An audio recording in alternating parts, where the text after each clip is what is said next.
Welcome to the Jill on Money Show. It's Wednesday, June 5th, and we are here trying to help you make better financial decisions, maybe less bad ones. I don't want to make the bar too high.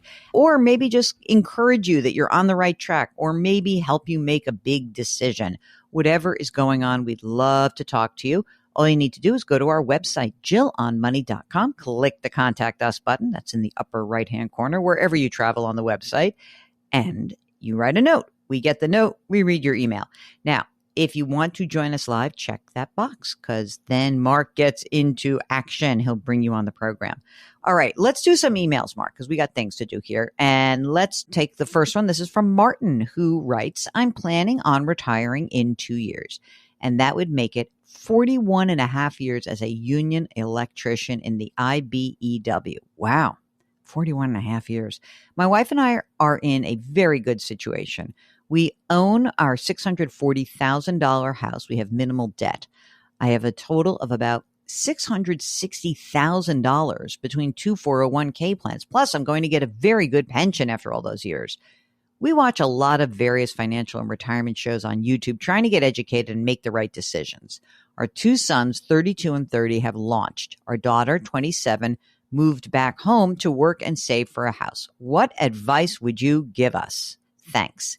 You know what, Martin? It sounds like you're in great shape. One thing you did not mention is how much money you spend. So when we talk about good shape, what I would say is this. Does your pension plus whatever future Social Security benefit that you would be able to claim, does that cover all of your needs? And if so, I would say you're not in just very good shape. I'd say you are in amazing shape because the benefit of putting all those years in a union-based job with a pension is about to pay off in a huge way. It really is. So I think that number one is if your pension plus Social Security can cover your needs, fantastic. Now, also I would find out, is the union pension, does it have a cost of living adjustment?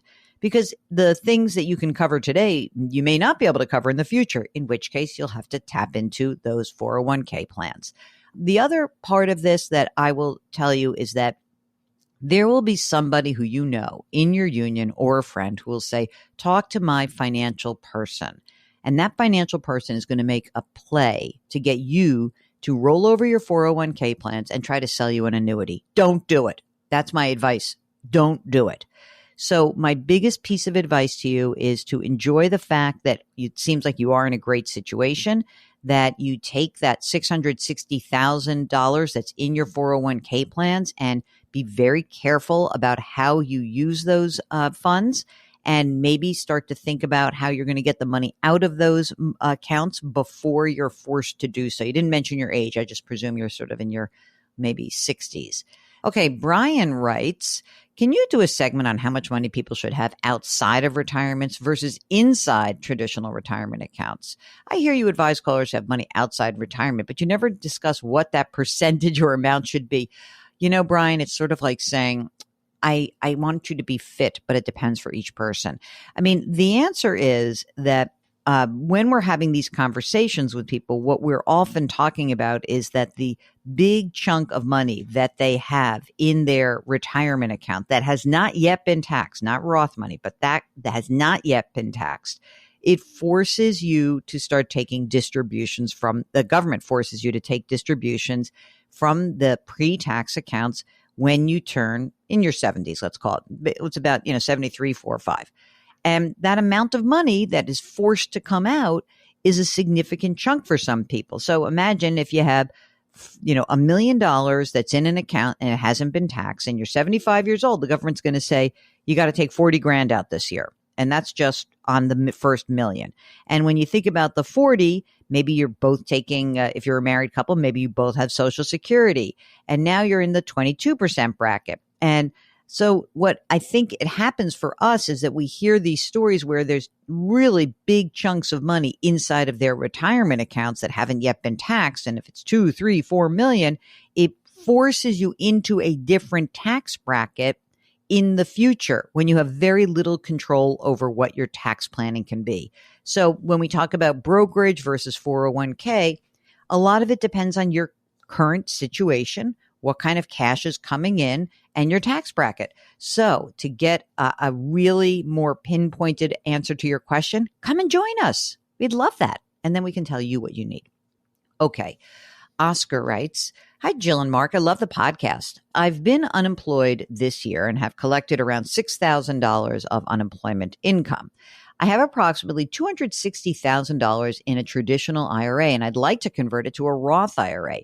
If my 2024 income stays low, is this the ideal year to convert my traditional into a Roth to save on taxes?" The answer is yes, but I'm not sure I'd do the whole 260 this year. The way you figure out your tax impact is you say, okay, let's say you've got $6,000 of unemployment. Maybe you're going to receive more. Let's say that for this year, 2024, you're going to have, I'm going to call it $15,000, $20,000 of income. I don't know why. I don't know if you're single or married or whatever. Let's say you're single and you're in the 12% tax bracket. One idea would be is to take out enough money to pay the tax that's due, say at the 22% tax bracket. So you take up whatever your income is plus what you take out of the retirement account. That's what you will use to determine what tax you pay on the money you withdraw. So if you have, I'm going to just make it simple, $10,000 of income for the year. And you say, what would happen if I pulled $90,000 out of my retirement account and converted it? You'd then convert that amount of money into a Roth IRA. However, the tax that you pay, you would have to pay tax at the 22% bracket on the $90,000 that you pulled out. But that would presume that you actually have money outside of retirement to pay the tax that's due. Get it? Oscar goes on to say that I don't want to convert and then have a high tax bill. In my IRA, I have index funds and ETFs. Thank you. But you don't mention money outside of retirement. And if you don't have the money outside of retirement to pay for a conversion, although it might be a great year to convert, shouldn't do it. All right. This next email is from William, who writes, "My financial advisor frequently recommends iShare ETFs for my Roth IRA. However, while doing research, I've found similar ETFs from Vanguard with lower expense ratios and better performance. For example, there's the VHT Index Fund, which is the Vanguard Healthcare Index Fund. And he compares it with the iShares U.S. Medical Devices ETF. I mean, they're not exactly one-to-one, but I get your point. The question is there a reason for the financial advisor's preference? Could there be a potential conflict of interest with her recommendation? I'd ask her. I mean, isn't that the easiest thing to do? Because I'm looking at, maybe she can't use Vanguard funds, but I don't know where where the portfolio is. And, frankly, I'm not sure if she would get more money from iShares. It seems hard for me to believe that, but I would just ask her, what's the difference? How do you see this? Are you allowed to buy Vanguard? But also make sure you understand how you pay her, because I think without that, it's hard to make a judgment. But if it's, if she's got a reason, then let's ask her about it. Okay, this message is from Paula, and the subject is universal life insurance. I'm 65 years old with a $750,000 universal life insurance policy. My husband is 68 and has a $500,000 universal life insurance policy. By the way, gang, just universal life is a permanent life insurance policy. It stays in place for your whole life. Inside of this is some sort of accumulation account. And the way that you make money on this is that you get credited a certain amount of interest from whatever you choose in terms of the investment. Okay. So here's the goes on with the question. I want to leave my life insurance proceeds to my husband and as an inheritance for my son and my family. My husband's life insurance is to cover me due to his pension option. So a lot of people will choose some sort of permanent life insurance policy, and they choose that because they say, okay, there's a pension, but it's only paid to one person. So I want to have insurance on my life so that if I were to die and the pension income goes away, my spouse gets life insurance proceeds to cover the survivor. Okay. Given the above goals, should we continue to fund our universal life insurance policies? We are aware that the premiums on each policy will increase as we age. We are retired. Our only son is married, employed, and lives in a different state. We've got one grandchild who already has a college fund. My pension has been rolled into an IRA. Our monthly expenses are covered by my husband's pension. Therefore, there's no need to dip into our retirement plan funds. We plan to collect Social Security at age 70, and we have an emergency fund. Here's what I would suggest, Paula. I would look at the policy that you have. And, I wonder, if you were to run a scenario where you did not have this life insurance policy, stop paying for it. Why, what would be lost would be the 750, but you'd have other money that would go to your husband and to your son and his wife and the grandkid.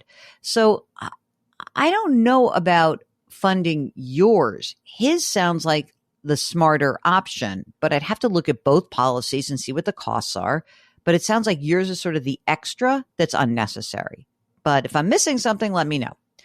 Okay, this is from Susan, who is asking about a short-term loan for purchasing a home. Hi, Jill. I'm going to hate this, Mark. Hi, Jill. My husband is 76 and I'm 68, and we plan on moving to a neighboring state. We'd like to buy our next home before selling the current one. I can't stand this idea of owning two houses. I'd rather, as Albie would say, my dad would say, I'd rather be short one house than long two houses. But that's not how Susan rolls. She says they're going to have a gap of $100,000 between cash on hand and the purchasing price. Once we sell the current home, we would pay off the short-term loan. Although I have a Vanguard brokerage account with $548,000, I'm wary of selling $100,000 of it because it would push us into a higher tax bracket and would cause higher premiums on Medicare. Irma. We're currently in the 22% bracket. Mortgage lenders with a roughly 6.5% interest rate and origination fee want a minimum of 6 months before paying off the loan. A bridge loan from our bank offers 11% rate with a $500,000 origination fee. Vanguard will provide a margin loan for 12.25%, no origination fee. For a loan that I conservatively expect will last 2 to 3 months, the margin loan would be the least expensive. However, I don't really understand how the margin loan works and never heard of it being used this way before. It sounds like a workable option after talking to the Vanguard representative. What would you advise? Are there other options I should consider? Mark, would you like to weigh in on the other option? I only see one option. Sell $100,000 and deal with Irma for 1 year. That's it. I mean, what's the big deal? I mean, you could do a margin loan. Let me tell you what a margin loan is, gang. It's basically saying my account, her account that has $550,000, a plain old brokerage account, you can borrow against it. And your only downside is if the market falls apart, then you are asked, and I mean really falls apart. So you borrow the 550 account, it's worth 550, you pull 100 out, it's a loan. And then you are subject to the organization asking for more money. You have to put more money into the account or force the sale of assets if the account would plummet in value. Okay. So you basically are in a situation where I don't think there's a huge amount of risk doing that. But I also don't see why we're so worried about paying the capital gains rate right now. I don't know. I mean, you're 76 and 68, right? You're in right now. She says she's in the 22% bracket. The 24% bracket seems like pretty reasonable to me. And you're basically going to say that you're paying the 23.8% at max. And I don't even think you will. I think you'd be at 18.8% in terms of capital gains. So I think I would just sell also. Or, the simplest option is to not do this. It's to actually sell your house and then buy your next home. I really feel like this is one of those questions that has the simplest answer, and that truly is to have a sale of an asset, reallocate, and go forward. Okay? All right, gang, that is it. That is the program. I'm so, so delighted that you guys have joined us. And we're so happy when you come every single day. We really are. If you have a question, just go to jillonmoney.com, click the Contact Us button, and we would be delighted to get you on the air. Mark does this all the time. And if you have something that's time sensitive, don't forget to let us know that because Mark will let you jump the line. Also, you've got to check out our next Jill on Money Live. Talk about all these people who are going nuts about Irma. I bet Heather Schreiber's got has a lot of opinions about Irma. Heather Schreiber is our next Jill on Money Live webinar guest. The webinar will take place on Tuesday, June 25th at 7 Eastern Time. And we are going deep into Social Security and Medicare planning and claiming strategies and everything you want to know. It's like getting a gold seal of approval. Ed Slott gives her a gold seal of approval, and Heather is amazing. So you should join us. It will cost you $35 to join Jill on Money Live. And that's not just for Heather. It's for 3 more webinars after that. You get to listen to the back catalog. You get to watch some videos. It's all a lot of fun. So you can join us live, Jill on Money Live, next webinar, Tuesday, June 25th. Get going. You can subscribe to this program on the Odyssey app or wherever you find your favorite podcast. Don't forget, please leave us a rating and review wherever you listen. And of course, lift someone up. Change your work, change your wealth, change your life. Thank you for listening. We'll talk to you tomorrow.